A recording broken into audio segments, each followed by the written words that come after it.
So is there one word that I can use that describes rock?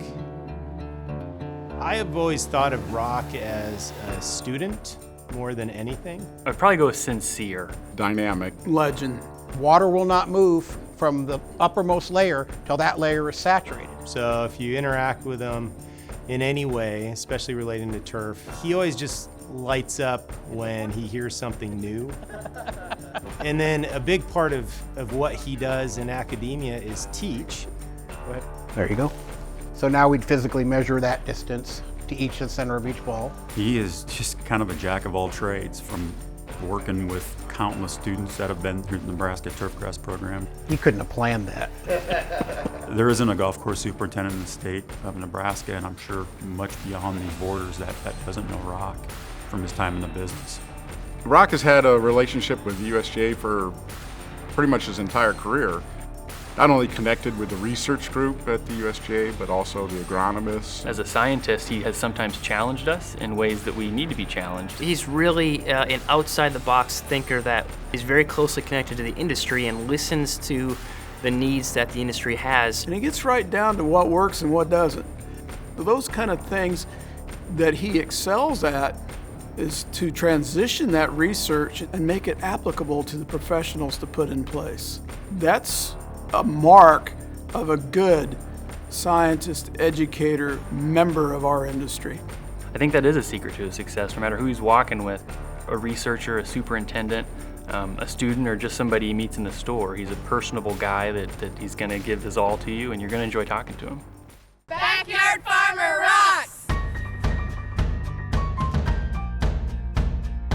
Backyard Farmer is the longest running, privately produced, non-syndicated television show in the country, 70 years.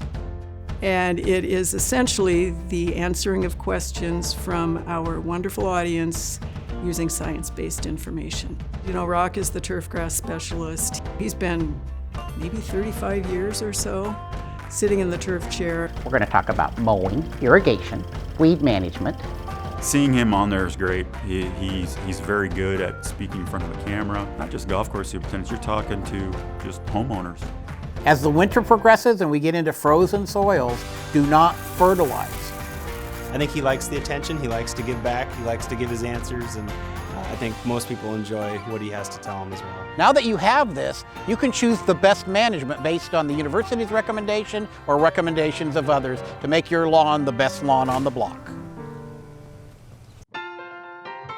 When you think about Rock, I'm going to remember probably a thing he taught me in class. It's going to be the many times he was out on the golf course, or we met in a social function, or good person first, I think is what I'm trying to say. I'd say it's a very deserving reward for Rock. Obviously, over the years, he's accumulated a lot of good work and given back. Good relationship as well with the USGA. You think about Rock, and from being a graduate student that was partially funded by the USGA to a principal investigator to his position on our research committee. He has certainly been a good partner to the USGA and to golf, and all the work he's conducted is certainly going to improve the game for generations to come. Everything this award stands for, he has accomplished and beyond, and probably will in the future generations with the footprints he has left behind. He's always carried that torch for better science, better turf management, and trying to help out golf course superintendents do their job. It's a long and distinguished career. He will appreciate every single thing about that, as should his colleagues both here and around the country, that, you know, this is a job well done.